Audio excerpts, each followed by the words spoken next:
welcome everybody to the monthly meeting of the Society of Veteran Disability Examiner PAs, or what we call SOVDEPA. My name's Brandon Beatty, and I'm a practicing PA, but I'm a former U.S. Army combat medic and deployed a number of times in support of that Operation Iraqi Freedom.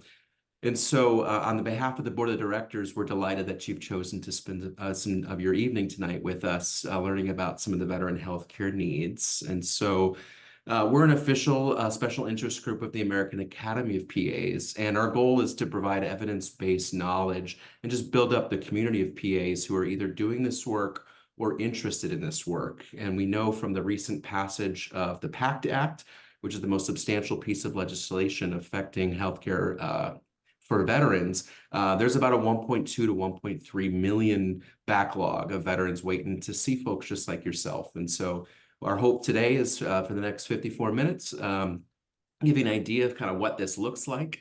And then my colleagues, Kristen and Chelsea, have recorded themselves doing that shoulder exam. And so some of you mentioned the goniometer, and so you'll be a little bit more familiar with that. So and then lastly, just as we know that PA profession started with a group of combat medics who returned home from Vietnam under the vision of Dr. Eugene Stead. So I can think of no better way to honor that legacy of having you folks here. So we just want to thank you again for your time and attention. So tonight we're changing gears. Rather than having this kind of overview, this 1,000-foot view, we decided that we would zoom in and get a bit more granular of what does that visit actually look like. So we use what are called these DBQs, which are these specific forms, and we're going to walk you through that a little bit. But what I wanted to do is just kind of chat about what does that process look like. So a veteran submits their claim, and they can either do that on their own, or they can do that through some of the affiliated, like Veterans of Foreign Wars and things of that sort.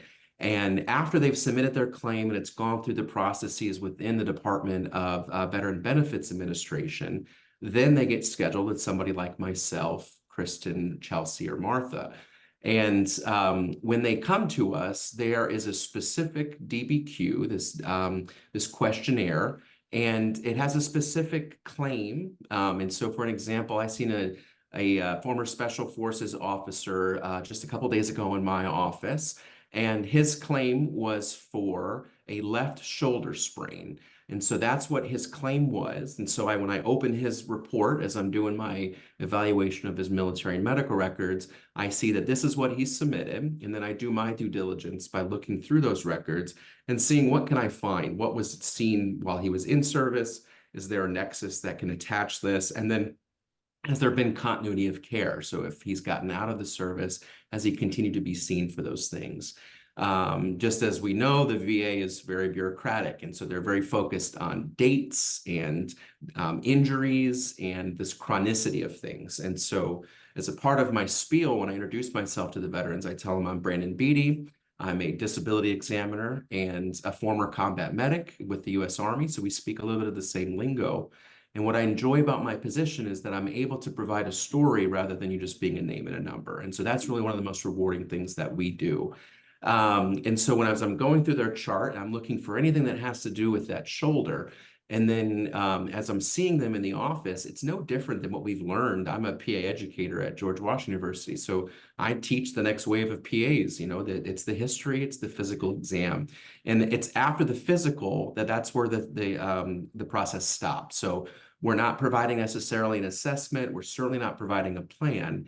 And so we're not providing medical diagnoses per se, but we are finding diagnoses within the chart. So we're looking for what's already occurred. And as my colleagues Chelsea and Kristen will show you, it's very specific. And so when you first start, the DBQs feel a bit nuanced, and it's trying to figure out your way. And then once you get comfortable with them, it's just start to finish. And I do the report right with the veteran in the office with me, so I'm not charting from home. And so with that, I'm going to turn the tables to my esteemed colleagues, Kristen and Chelsea. This is the shoulder disability questionnaire. Starts with the name of the veteran, date of the exam. Most of the time we're doing this exam in person. We always check that we reviewed the records. As Brandon was saying, the record review is really critical. For the shoulder exam, they start off by asking what is the dominant hand of the veteran. EQ starts with asking for a diagnosis, but we actually do this part last, once we've gone through kind of the other questions in the worksheet. So if there is no diagnosis, you can check this box. Otherwise, you can see a lot of different diagnoses that are already kind of listed on this form. There is an opportunity to write another diagnosis that might not be listed under the other section. But normally when we're seeing a veteran, start with the history. We're actually going to guide you guys through a shoulder exam that we normally do. And a lot of times what will happen is, they'll have x-rays, that can be from years prior, prior to you even doing the exam. And then while you're doing the exam, part of what we do are the shoulder special tests. Now, of course, there's a million different special tests you can do for the shoulder, but for the VA purpose, we do several specific ones that are testing, for rotator cuff pathology, labral pathology, among other things. And so to answer your question, yes, there can be obviously some special test findings and positivity that can lead to an additional diagnosis as well, in addition to radiographic evidence. I always do the diagnosis section last. So what I want to know to start is like what date did your shoulder condition start? And then I also want to know, okay, well, how did it start? Was it a gradual onset? Was it sudden? Was there an accident? Was there a fall? Was there trauma?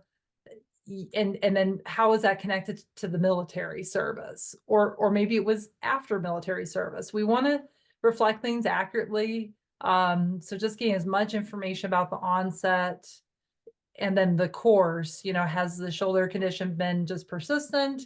Has it been progressively worsening, or maybe has it gotten better? And ultimately what this is like is just like in clinical practice when you're taking a history, right? So you're doing I don't know, everybody has their own acronym, but old carts, right? That's really what we're doing in this part. And so just to kind of make it a little bit easier, because I know as a, previous clinician for years, it was an interesting shift of mind. But then once you get it, you're like, oh, okay, this is exactly what it's like taking a history from in any practice, Mm-hmm. Yep. And then this section is, do they have flare-ups of their shoulder? Now, flare-ups are not repetitive use, which will be later in this worksheet. Flare-ups mean they had to get an injection. They had to go to the ER, urgent care. They really had something beyond the daily or beyond repetitively using it. So if that happens, then and if it is a yes response, then how frequently do the flare-ups happen? Do they happen twice a year? Do they happen every quarter? Do they happen every week? How long does a flare-up last? So does it last a day? Does it last a couple days?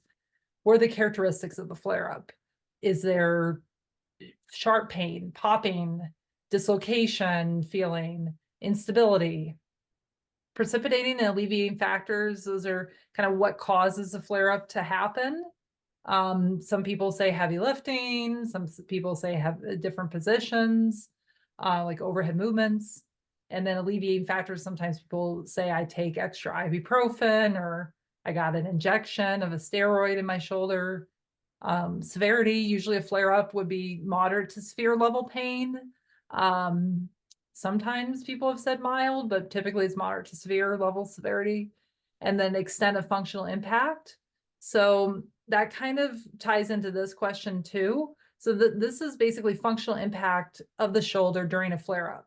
So, like people say, I couldn't reach overhead. I can't, and so this is really occupational medicine kind of melding with family practice, because occupational medicine really thinking about how this affects somebody's function, like a weight limit that you can lift. Some people say my shoulder, I can't lift more than 10 pounds. That's a functional impact statement. Or some people say, okay, I can't repetitively work with my arm, say it's the right shoulder. I can't just do repetitive movements with my right arm because my shoulder it really grinds or it pops. Some people say I can't comb my hair, I can't run because my shoulder.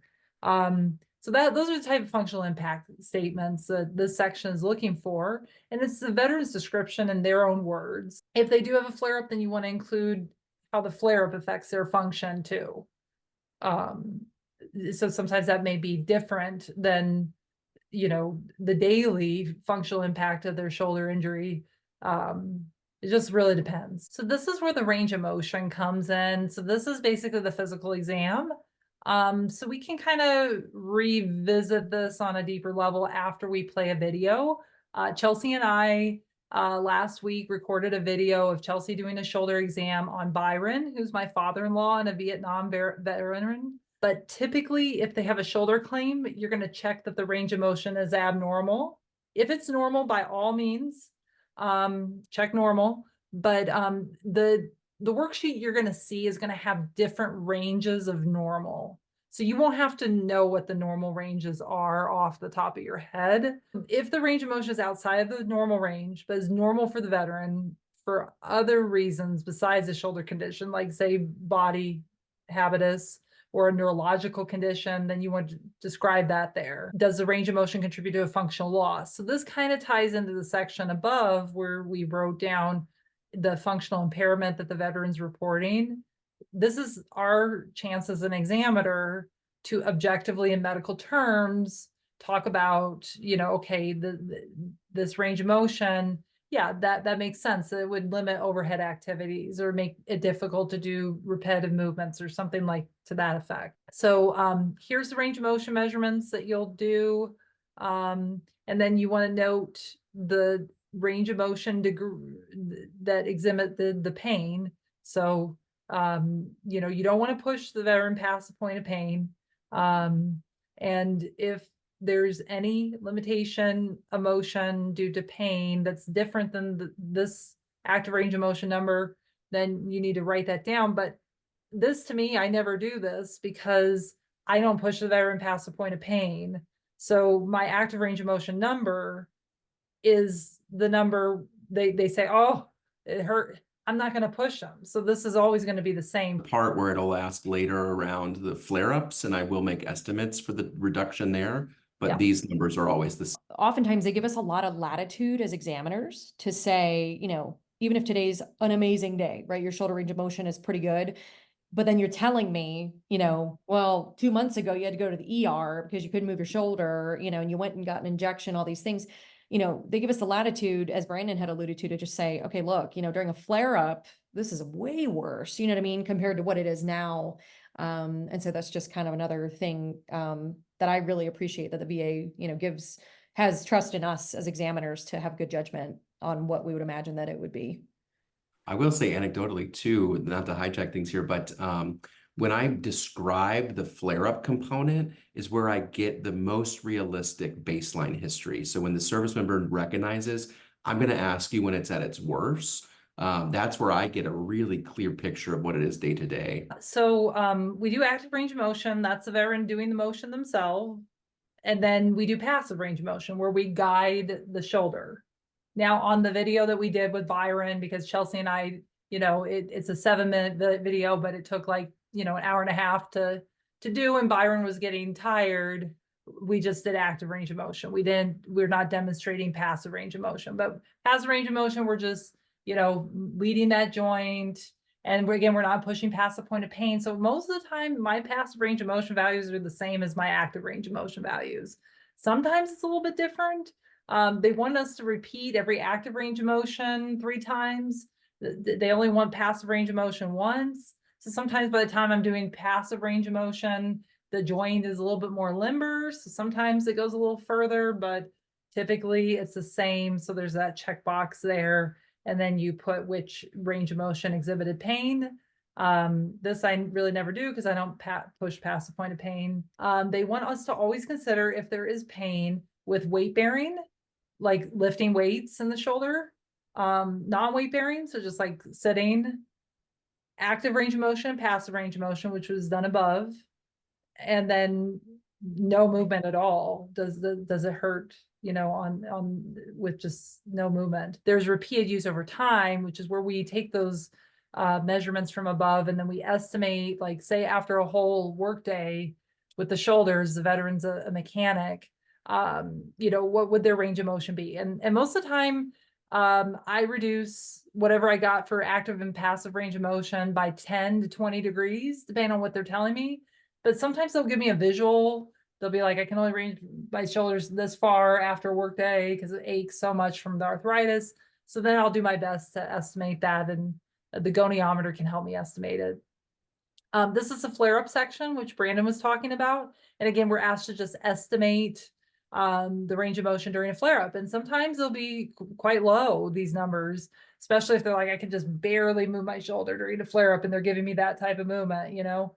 And I'll just take that goniometer with them, showing me, and I'll put that number in there.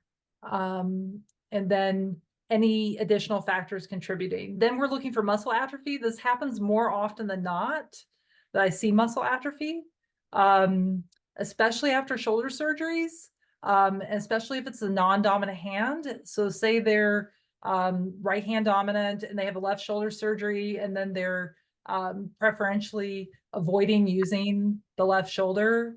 I will see muscle atrophy, and I measure at the deltoid muscle in particular, or the biceps muscle. And so you measure it in centimeters and you compare it to the more normal side, so the contralateral side. And then these are the special shoulder tests, which we will cover on the video. The video, we do not cover crank apprehension test. You can put unable to test. So for Byron, he's kind of frail. He's been through some shoulder surgeries, so we didn't feel comfortable doing the crank apprehension test with him. We didn't want to dislocate his shoulder or cause pain. So you just put unable to test and write why.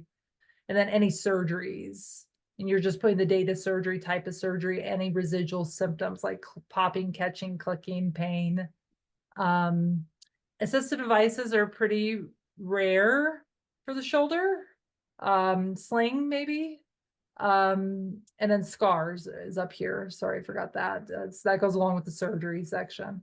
And then imaging studies, this is where you can put in any records or the results from the x-rays you do.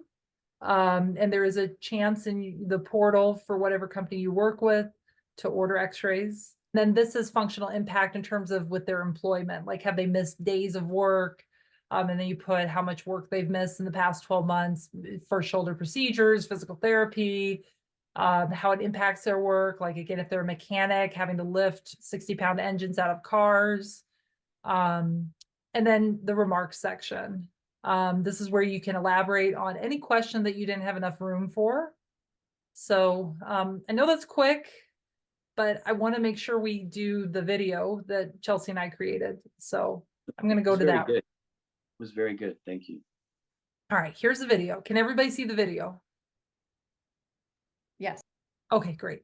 Guys, this is Chelsea. I know that we have already talked to you guys a little bit about the DBQ in this particular lesson that we're doing today, but we're also going to do a live demonstration with you about goniometer use, but we're also going to put that into action and do several different special tests for the shoulder that is relevant for the VA's exam.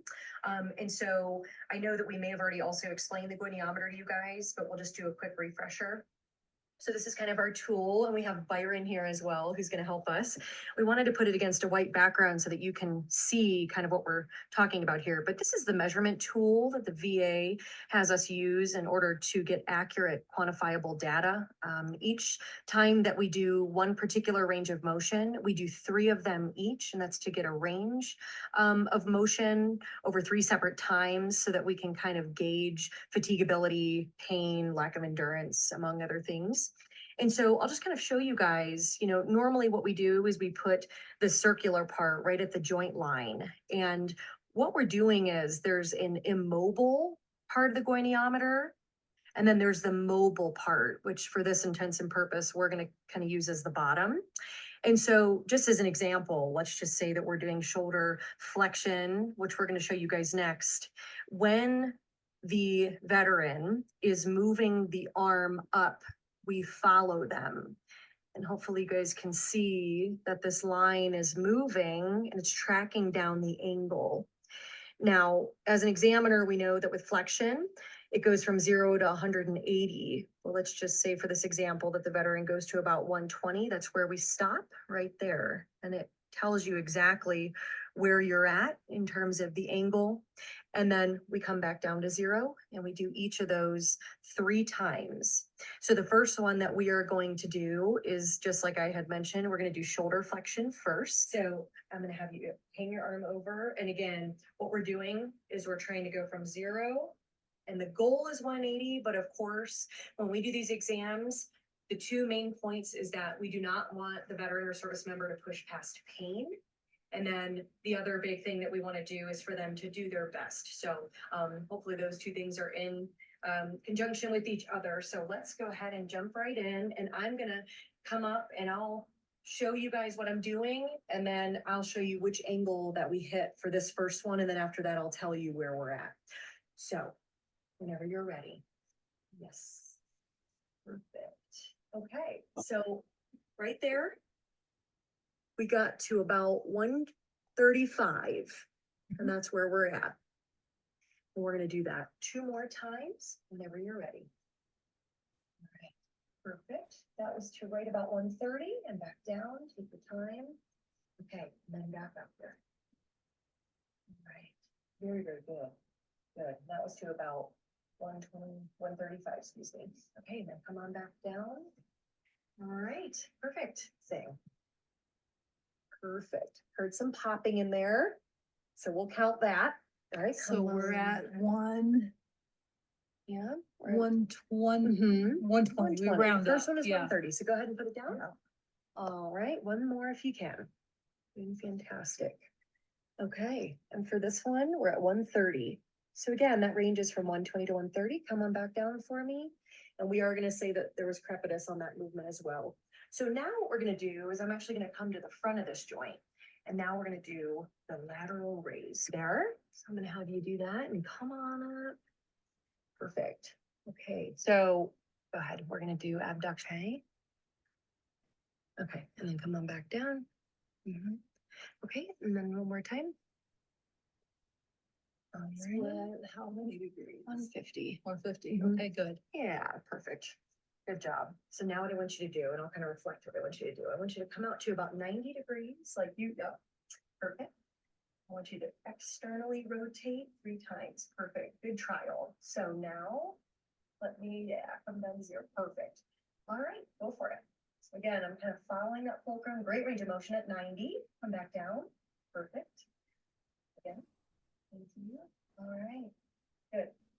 Then one more if you can. Yes, sir. Perfect. Okay, now back to center where we were. If you need a break, go for it. If you can lift it to a little bit up, perfect. Now, let's see if you can internal, so push it down. There you go. Very good. Good. 2 more if you can. You're good. And back up. And then more. Very nice. Okay. Okay, so that concludes our measurements. So now what we're going to do is several different special tests. Obviously, as most of you guys know, there are a million different orthopedic special tests for the shoulder. For the VA's purposes, we're going to focus on 6 of those. And again, we do not want to push past pain.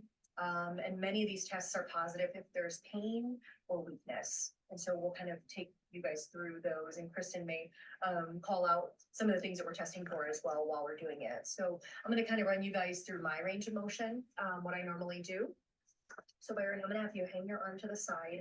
The first thing that I'm going to do is do passive range of motion. So I'm actually just going to kind of use your arm, try to relax it as good as you can, kind of in my arm. If at any point there's pain, let me know, but I'm just going to kind of bring it across here. How does that feel? Okay, so that's testing for AC joint pain. Now I want you to come out here. Good. And I want you to pretend that you're dumping out a can. This is called the empty can test. So I want you to turn. Yes. Now the last part is push up against my hand. How does that feel? Painful. Okay, so we're going to stop there. The empty can test looks for rotator cuff pathology, including the supraspinatus tendon. Now I'm going to have you come back down, and I want you to kind of put your elbow, snug it up against your torso here, and I want you to push me out. How does that feel? Okay. Okay, very good. That is the external rotation test, which looks at the infraspinatus tendon. Perfect. Now, I'm gonna have you bring your arm out just like this. This one's a little bit different. And I'm actually gonna have you kind of bring it this way for me a little bit forward. So what I'm gonna do is I'm gonna kind of reach across here. I want you to try to rest your weight of your shoulder on my arm. It's a little hard to do sitting, but we can do that. Now I'm gonna kind of rotate this arm down. Let me know if that causes pain everywhere. How does that feel? Okay. Okay, good. That's the Hawkins impingement test, which is a general test for rotator cuff issues. And then the last test that we're gonna do is bring your arm around your back, almost like you're scratching your back. Perfect. And with this one, what I'm gonna do is I'm gonna push against your hand, you push against mine. But be careful with this one. Go ahead, try it again. How does that feel?